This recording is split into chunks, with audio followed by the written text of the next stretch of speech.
Bom, geralmente quando a gente tenta entender como um governo funciona, a gente tem aquela expectativa quase, sabe, inconsciente de precisão. É, de que as coisas fazem sentido, né? Exato. Tipo um diagnóstico médico. Alguém quebra o braço, aí o médico olha aquele raio-x, aponta para aquela linha branca ali e diz: Bom, o problema está exatamente aqui. É nítido, confortável até. Pois é. A gente gosta que as engrenagens da sociedade funcionem assim, né? Problema claro, solução direta. Mas Mas quando a gente aplica essa mesma lente, esse raio-x, na violência de Estado, a imagem entra num curto-circuito total. fica tudo completamente turvo. Com certeza. Porque as linhas institucionais entre o que é justiça criminal, o que é defesa nacional e o que é puramente, tipo, extermínio, elas simplesmente começam a se misturar. A própria instituição que devia proteger a ordem, né, passa a ditar quem tem o direito de existir. E é exatamente olhando para essas águas turvas institucionais que a gente vai mergulhar hoje. Um mergulho bem profundo, diga-se de passagem. Sim, o foco da nossa análise de hoje é dissecar a anatomia do terror vermelho durante a Guerra Civil Russa. Mas a gente não vai olhar para isso só como tiro e bomba no campo de batalha, não. Não, o foco são os documentos, né? O papelório. Exatamente. A gente tem acesso a trechos históricos do outono de 1918. E a missão aqui é ver como essa violência extrema deixou de ser só o caos do combate e virou uma engrenagem burocrática, sabe? Carimbada, justificada. Fria, né? E é bom deixar claro para quem nos ouve que o material que a gente tem em mãos, ele dá uma visão quase de microscópio dessa transição. São relatórios internos, extratos da imprensa oficial, documentos operacionais da Tcheca. A tcheca, no caso, a polícia política bolchevique, certo? Isso. E olha, é fundamental a gente estabelecer um parâmetro aqui logo de cara. A nossa missão não é de jeito nenhum tomar partido em debates políticos de hoje. Com certeza não. Os arquivos têm relatos terríveis, atrocidades de vários lados. A gente vai atuar só como observadores imparciais para entender o mecanismo burocrático de uma guerra suja. Certo, vamos desempacotar isso. Porque entender o passado através desses papéis é quase uma ferramenta de sobrevivência hoje, né? Como assim? É que, pensa bem, hoje as instituições usam um discurso super polido, relações públicas para dar aquela higienizada em coisas controversas. Então, ver como palavras inteiras foram manipuladas há mais de um século, tipo a palavra suspeito, virando pena de morte, isso afia o pensamento crítico. Ah, sim. Ajuda a perceber quando a burocracia tenta embrulhar a barbárie num jargão técnico, né? Exatamente. Mas para a gente visualizar essa máquina de repressão ligada aos motores, a gente precisa olhar para o estopim. O que disparou isso? Bom, os arquivos apontam que a violência ganhou esse contorno institucional a partir de dois gatilhos bem específicos. O assassinato do Uritsky, que comandava a Tcheca, lá em Petrogrado, e um atentado a tiros contra o próprio Lenin. Caramba, dois golpes direto no topo. Pois é, e a resposta quase imediata em Moscou, que saiu no jornal oficial Izvestia, foi o fuzilamento de 29 reféns. 29. E, peraí, a gente precisa frisar o conceito de refém aqui. Porque a gente está falando de pessoas que já estavam presas antes, né? Que não tinham nada a ver com os atentados. Exato, não participaram de nada. Elas só representavam o antigo regime. A documentação até lista lá ex-ministros do czar Nicolau II, o Gvostov do interior, o Stiglovitov da justiça. A lógica era puramente punir o símbolo. Punição simbólica. É. E os relatos mostram que esses 29 foram só tipo o ensaio geral. O começo de tudo. Isso. Rapidamente, os massacres nas prisões lá de Moscou, em setembro, chegaram na casa das centenas. Mas olha, a grande anomalia histórica que esses documentos mostram não é nem a escalada dos números. O que é, então? É a publicidade. A violência não estava sendo escondida nos porões, ela estava sendo celebrada abertamente pelo Estado. Nossa, de todos os documentos que a gente leu para hoje, esse é o detalhe que me deixou mais chocado. O tal do Semanário da Tcheca. O Egenedelnik VCK, sim. Imagina isso. A polícia secreta tinha um jornal público e não era para dar dica de segurança para a população. Era para elogiar os próprios agentes, para incitar o que eles chamavam de justo desejo de vingança. Lendo essas traduções é bizarro. Parece uma espécie de boletim corporativo macabro. Pensa no contexto de hoje, sabe? Imagina você abrir um e-mail interno da empresa, mas em vez da galera competindo para ver quem bate a meta de vendas, são as filiais da Tcheca relatando quem executou mais gente. É uma analogia assustadoramente perfeita. Eles cultivavam um orgulho institucional. Anunciavam internamentos em campos de concentração como se fosse, sei lá, um case de sucesso de gestão. Indicadores de performance à luz do dia. E os números desse semanário, publicados ali em questão de um mês e meio em 1918, mostram como essa performance funcionava. Sim, e a gente tem os números locais. Exato. A Tcheca de Nizhny Novgorod, comandada pelo Bulganin, que ironicamente virou chefe de Estado soviético décadas depois, reportou 141 reféns executados, rápido.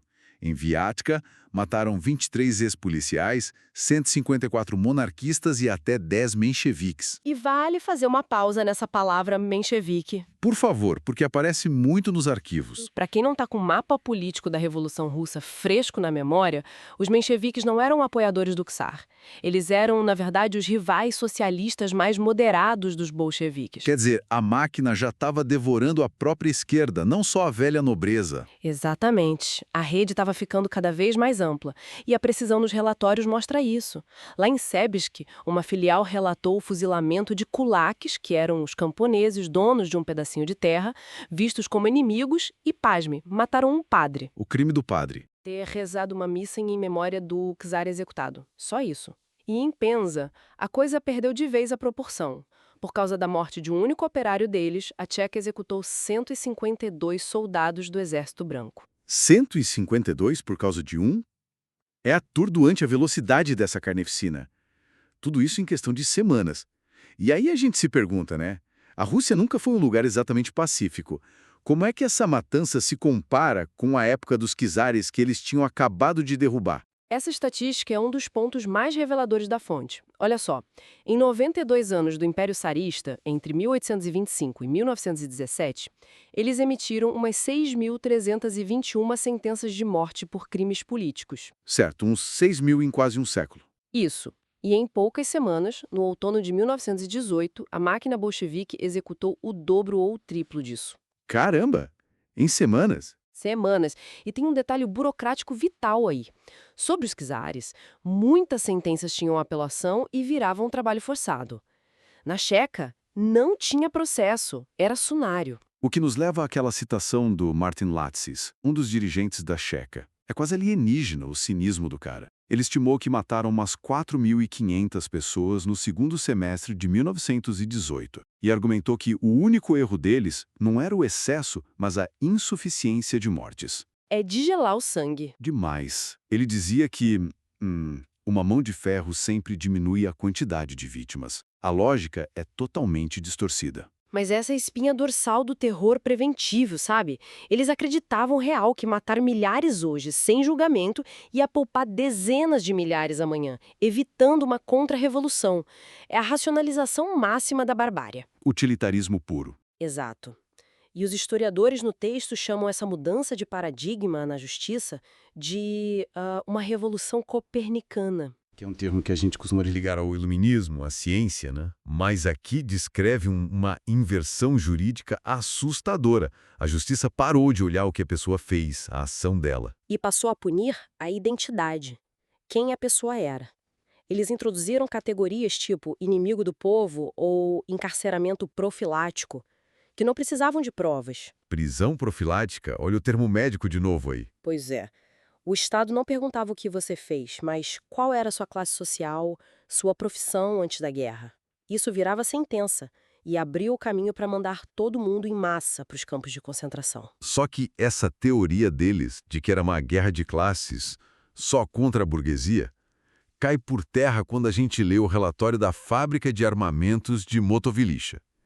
Eu fiquei perplexo lendo isso. Esse caso é emblemático. Estamos em novembro de 1918. Os operários, que teoricamente eram a classe soberana no poder, entram em greve. Eles estavam protestando contra o racionamento e contra os abusos da própria Tcheca. E o que acontece? Bom, a resposta do Estado revela o poder real que estava se consolidando ali. Brutalidade pura. O Estado declara que a fábrica toda está em insurreição. A Tcheca tranca os portões, caça os supostos agitadores e executa 100 operários grevistas, sem julgamento. Sem operários. É, Se a desculpa era proteger o trabalhador da burguesia, fuzilar 100 trabalhadores porque eles pediram condição melhor, mostra que o alvo não era a burguesia. não mesmo. O alvo era qualquer um que questionasse a autoridade absoluta deles, mesmo que fosse o chão de fábrica. E claro, esse nível de violência indiscriminada causou um atrito gigantesco dentro do próprio partido bolchevique. Não foi todo mundo que aceitou quietinho. Teve racha interno, né? Muito. Enquanto Dzerzhinsky, que era o chefe supremo da Tcheca, estava lá na Suíça cuidando da saúde, o que é uma ironia sinistra, ele autorizando o terror de um sanatório nos Alpes, o Comitê Central em Moscou virou um campo de batalha. A gente lê os debates e vê figuras importantes como o Bukharin, o Ominsky, tentando puxar o freio de arrumação dessa máquina. Mas a oposição deles não era só por direitos humanos, né? Não era controle político também? Eles viam a Tcheca agindo acima dos conselhos operários, quase como um Estado independente. O Ominsky chegou a dizer que a polícia estava cheia de criminosos e sádicos, e o Kamenev propôs abolir a Tcheca de vez. O que ameaçou a base do sistema de segurança deles ali entre outubro e dezembro de 1918. Mas aí os pesos pesados entraram na jogada. Os chefões... Isso, Sverdlov, Trotsky, Stalin e, acima de todos, o Lenin.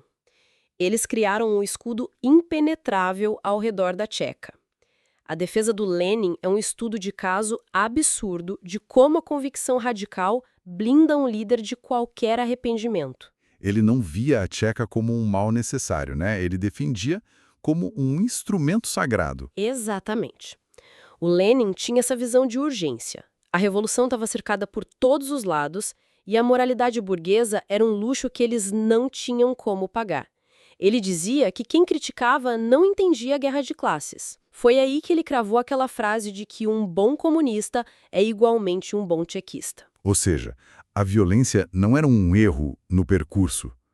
Era a ideologia aplicada na prática. E o encerramento desse debate interno é o momento mais definidor da documentação. Aquela resolução de dezembro. Em 1919, de dezembro de 1918, a pedido do próprio Lenin, eles proibiram a imprensa, inclusive a imprensa do partido, de publicar qualquer crítica às instituições de segurança.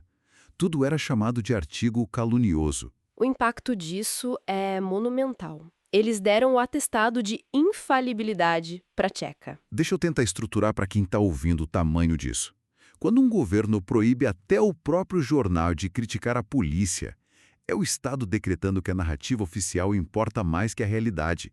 Se eles dizem que a revolução está segura, não importa se tem 100 operários fuzilados. Aquilo é a única verdade que sobra. A burocracia simplesmente carimba o terror e fecha a porta para o mundo real. E longe de acalmar as coisas, essa vitória política do Lenin expandiu o aparelho assustadoramente.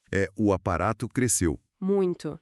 Os registros mostram a criação das tropas para a defesa interna da República, que chegou a 200 mil homens em 1921. 200 mil caras focados só em policiar a própria população. E com toda a infraestrutura jurídica desenhada para isso. Em abril de 1919, veio o decreto que formalizou de vez os campos de trabalhos coercitivos e campos de concentração. Que antes funcionavam meio no improviso. Isso.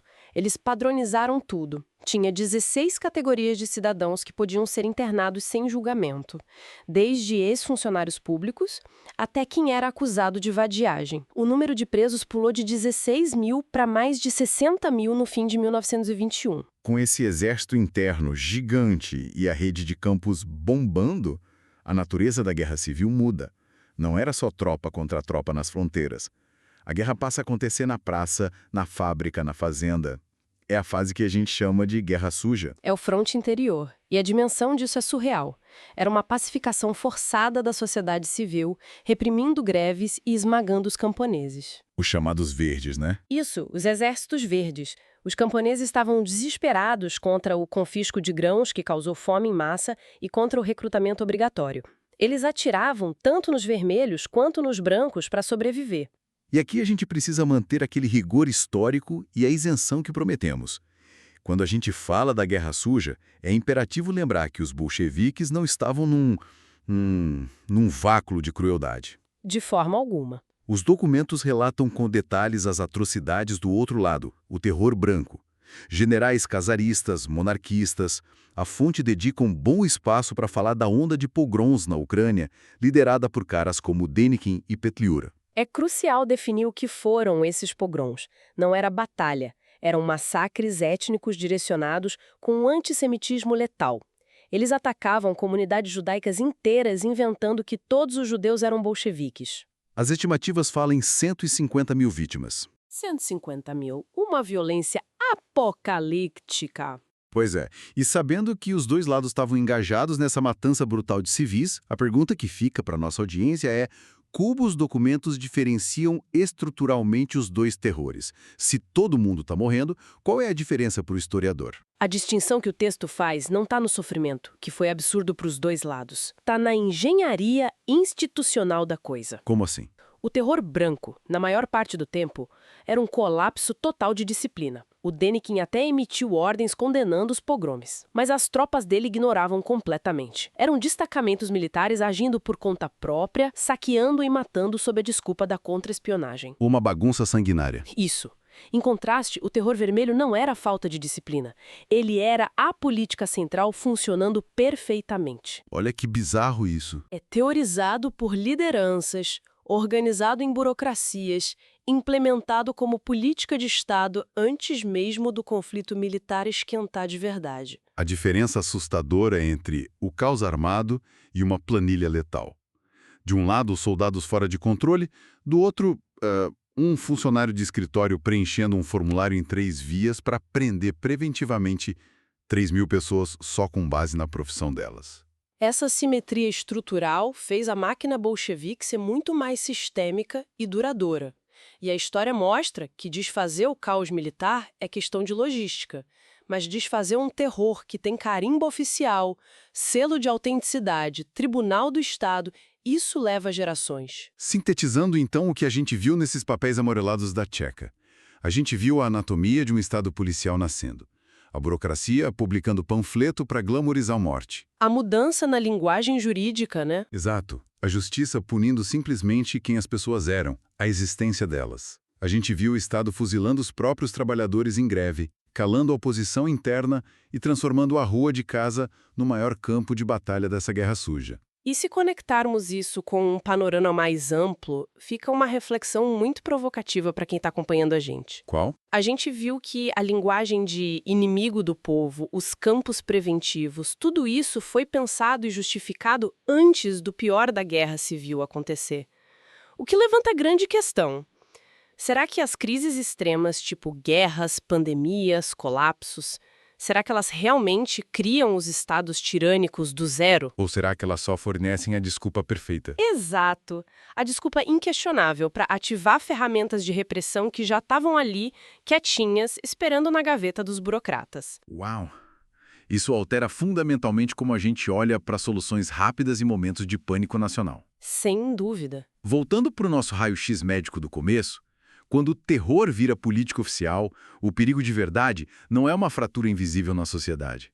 A tragédia se consolida quando a própria máquina do hospital ganha o poder de decidir quem merece viver e quem vai ser apagado em nome da cura. Bom, agradeço imensamente o tempo de todo mundo que acompanhou a gente hoje. Foi um mergulho intenso, mas necessário. Muito.